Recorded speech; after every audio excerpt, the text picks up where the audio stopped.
edition of Focal Point AFR Talk. Don't forget, Alone Yet Not Alone premieres this Friday, June 13, just in time for Father's Day weekend. This is a true story about a family, the story set in the 1700s, about them fighting long odds, children taken captive by hostile Indian tribes, how God sustained them, how God used a father and his faith to stabilize his family, and God saw them through this time of adversity. Their faith remained strong. God honored that. Very family-friendly movie. I mean, there are some thematic elements that might be a little intense for younger children, but certainly 12 and up would be absolutely fine. There's no objectionable material in this movie whatsoever. So Alone Yet Not Alone premieres this Friday, June 13. Now, again, I want to go back, a couple of other things that are significant parts of this is, the main thing I think we have to take away from this is that this election was about amnesty, period. That's what it was about. It was about immigration. It was about amnesty.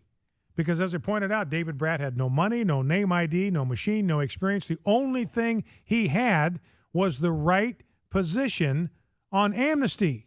And the juxtaposition of his contrast with Cantor on amnesty and the pictures of these poor, miserable children huddled in these wire cages being holed up in Air Force bases, diverting military resources to child care, to daycare, instead of protecting our national security. Now we find out we're spending billions of dollars on attorneys to make sure that every one of these illegal aliens has an attorney who can help them apply for asylum and a green card as soon as they come across the border. I've got a story in the stack about how illegal aliens are trying to get apprehended. I mean, this is what we have descended to. They're not trying to escape the Border Patrol. They're turning themselves in to the Border Patrol. They're flagging down the Border Patrol helicopters.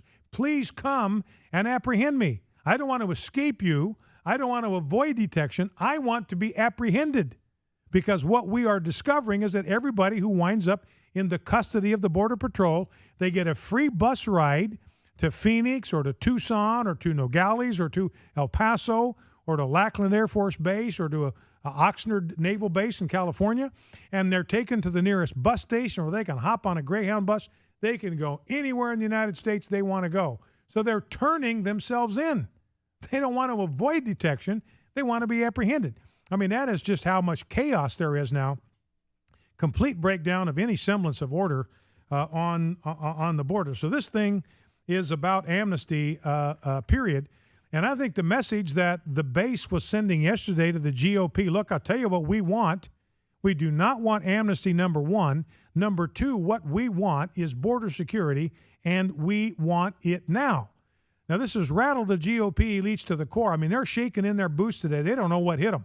They don't know whether they're so rattled. They don't know whether to spit or wind their watches. They're so shook up over this deal, because their whole thing has been amnesty. Their whole thing has been immigration reform. Why?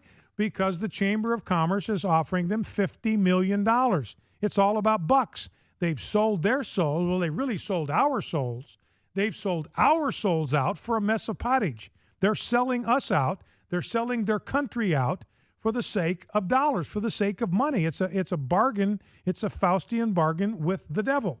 So they're taking money to sell out our culture because the Chamber of Commerce says, you give us a bunch of cheap labor, we're going to give you a whole batch of money for your campaign. So this thing has rattled them to the core, because they don't know what to do now, because the Chamber of Commerce is really putting the heat on them.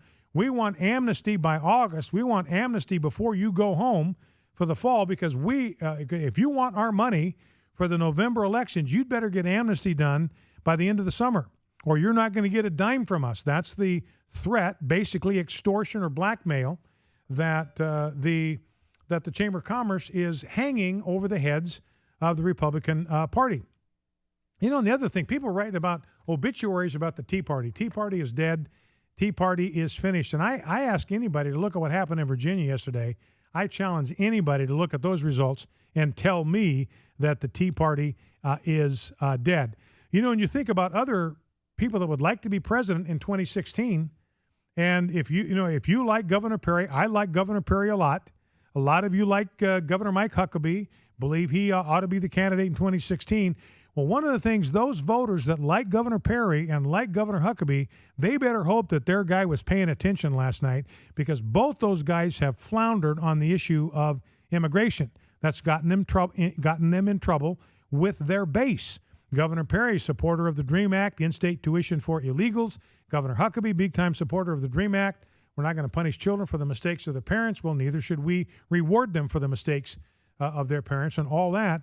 Rand Paul is meeting with some big-time pro-amnesty group this week, today as a matter of fact. Marco Rubio, I believe, already shot himself in the leg wanting to be president in 2016 over amnesty, over the Gang of Eight proposal. So you hope that these guys that are pretty solid on all of these issues except immigration, you hope they're paying attention. Being a pro-amnesty candidate is not going to get you the Republican nomination. So anyway, we'll see what happens. Let's grab a couple of sound bites. Number to call if you want to join the conversation. We'll take calls on the election results in Virginia last night and on the disastrous situation on the border with immigration. 888-589-8840, 888-589-8840, 888-589-8840, number to call. Now, here is Chuck Todd. This is clip number 2. This is Chuck Todd, MSNBC. And Chuck Todd is, they were as shocked as anybody.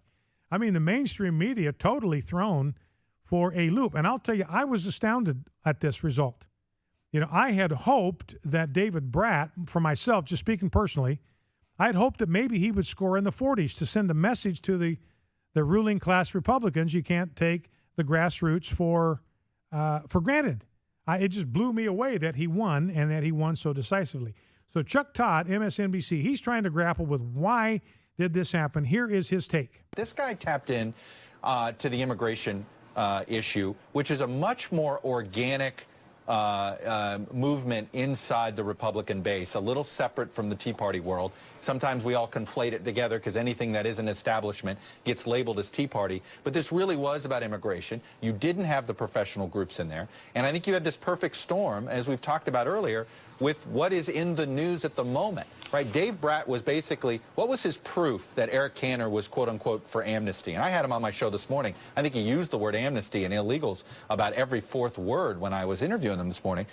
But what was his proof? Well, Eric Cantor was sponsoring that DREAM Act, a Republican version of the DREAM Act. Well, what's that about? It's about children brought across the border illegally, unaccompanied minors or minors, but people that wasn't their fault. Well, what's the current crisis that the border is dealing with? That's been lighting up talk radio, Rachel. So you had a sense of urgency to his message right at the perfect moment that you'd want to have it if you were running this insurgent, truly more grassroots than I think that some of this other stuff gets. Sometimes we call what's grassroots.